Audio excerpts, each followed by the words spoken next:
in Rhode Island who's a TSA worker. Rob, thank you for having the courage to call in. I know I bash the TSA itself. I'm talking about the system and the leaders of it, not you individually.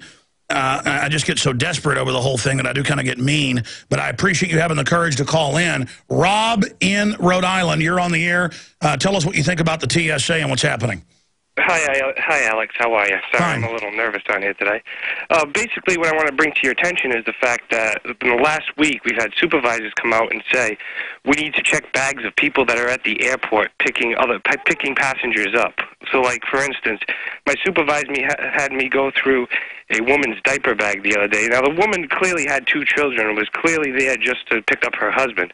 But she's like, oh, there could be a bomb in there or something else. So now they're going past the checkpoint. As they've said, they're going to start, this was in the news last week, expanding into the parking lot everywhere. Correct. We're doing patrols in the parking lot with dogs. We're even going as far now as the train station, because the train station is connected to the airport here, and we have guys walking around the train station, walking around the rental cars. We're inspecting cars coming into the parking garage. I mean, we fully expanded. We're no longer just at the gate and just at the security checkpoint, Alex. Now, I know a lot of people got into this early on as a good-paying job. Now it's incrementally got worse. I've seen statistics that over 80% of TSA workers don't want to do the groping. What effect is it having, all the criticism of what the TSA is doing? Well, we have a lot of passengers now that, you know, as they're going through the checkpoint, they're saying, you know, please don't touch my junk and everything else. And I'll be honest with you, I work in the back end. I run the cameras and everything else. I'm not out touching people. And there's guys in the coffee room and everything else, and we all have a coalition together that we won't touch people in certain areas. But the problem is, as soon as the supervisor comes over and sees us not following procedures, you're out the door. I was about to say, I saw a headline that they've been firing a bunch of people last week because they're refusing to really grab the junk hard. They, you know, I'm going to go through the motions. They've caught them acting like they're doing a pat down. I mean, it's ridiculous. And so, again, what they're doing is creating groups that will follow orders. Correct. And basically my job is to observe the rest of my fellow employees, and if they're not following the procedure to the line, I'm supposed to write them up, and you get 2 warnings, you're out the door. And we're actually getting guys that used to be former prisoners at the ACI and everything else that have certain issues and are not all there. They're psychopaths. Oh, let me stop you. I saw that where they're not doing the full background check. You're telling me, as a TSA supervisor of TSA, did you say they're hiring prisoners? Doing is we have a program in the state of Rhode Island where we'll take prisoners that are out for nonviolent crimes and drug offenses and everything else, basically sociopaths, and we're putting them through the runaround. We're sending them to like a 10-day course and getting them out in uniform, out checking people. This is huge breaking news. I knew that they were ignoring the background check and hiring defrock priest and things. It's worse than that. We're getting them right out of the ACI. We're getting them from the unemployment office, and they're telling us to screen the people, and the people that look competent to put their application in one pile, and the other people that are willing, like on the power trip, put them in another pile and give them the chance. So people that come in that are professional and aren't creeps, you're told don't hire them. Hire people with criminal records. Correct. Oh, man. We have the Corey system up and everything else here, and we go right through them. And if they have a background and it's something like violence or abusing authority or power, we put them right in. We put them guys on the floor first day. Absolutely sickening. No, I've wondered why I've had a few of them come up and get in my face, and I'm like, you really think you're intimidating me? Hold on, I got to talk to you some more. And we got calls from, we got more TSA people calling in. This is big news. I've got to get, wow. Everything we said came true. Everything we've done's been right. Rob, what he's saying's been confirmed. But they say, oh, it's a mistake. We hire felons and child molesters, to be TSA. But he's saying, no, this isn't an accident. Of course, all authoritarian. Hitler did it. Stalin did it. Mao did it.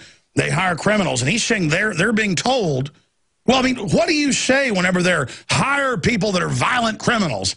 I mean, this is no wonder they don't want whistleblowing, because that's illegal. I mean, there's terrorists everywhere that are going to kill us, but we need to hire criminals to be the TSA, 10 days of training, and then you say they're, well, I mean, I saw it in the news, they're now in the parking lots. basically 10 days of training, and even more than that. See, we'll get Iraq veterans, and I have nothing against veterans at all, but we'll get a lot of veterans that come back, and, you know, they have post-traumatic stress and everything else, and they encourage us to hire them, too. It's all about the power trip, and it's all about, you know, having people bug their eyes out at the public and getting the public conditioned to the fact that the police state is coming. So they, I mean, do they say bug your eyes out and act powerful? Yeah, they tell us, you know, make sure you have your chest held high and stand nice and tall, and make sure you eyeball people, and make sure you let these people know that you're in charge, you're the power, you're the law. Well, you saw the ad for Seattle. It said, we want you to be imperious. And imperious means arrogant and in your face. Correct. And to take it a level deeper, too, I have friends that are in the National Guard down here. Past 3 weeks, they've been mobilizing armored personnel carriers, tanks, surface-to-air missile battery things from Otis Air Force Base to all over around the state of Rhode Island and up towards Air Mass and everything else. We've seen a lot of equipment moving around. I know. It's total mobilization ahead of the American people, and it's a nightmare situation. Sir, could you write an email? We won't give out your email address or anything, but could you write an email? I'll put you on hold and send it to one of my writers so we can do an article. But you know, shall we just have some of the basics of what you're saying in a written? Yeah, I can actually fax you some paperwork over or whatever and give you some documents. I mean, let's do that, guys. I always forget. What's the fax number? I'm always asking for it, and then. Yeah, I don't think I even have I mean, I know we have fax numbers, and it used to be on the wall over here, but I never give it out. We'll privately keep you on hold here, and then give you the back, bat number, email, and give you a. Okay, let me just give it to him off air. In fact, just give it to me right now, and then I'll give it to him off air. And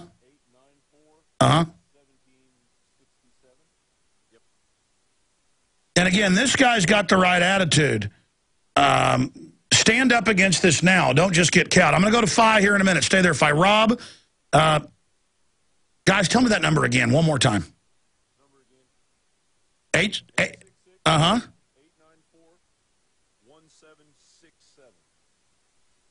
okay, I got that. Have we checked that number lately? Is that working?